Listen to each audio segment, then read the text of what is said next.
বইমেলায় মবের কোনো আশঙ্কা নেই, তবুও প্রস্তুতি রাখবো বলে জানিয়েছেন ঢাকা মেট্রোপলিটন পুলিশের অতিরিক্ত কমিশনার মোহাম্মদ সরওয়ার।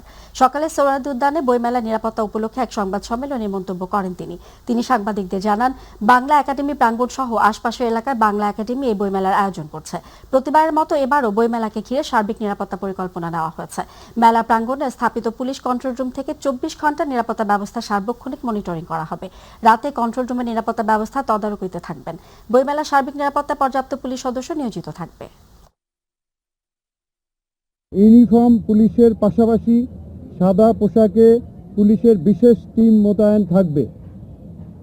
সাপ্তাহিক ছুটির দিনে লোক সমাগম বেশি হবে বিদায় ওই সময়ে বাড়তি নিরাপত্তা ব্যবস্থা থাকবে।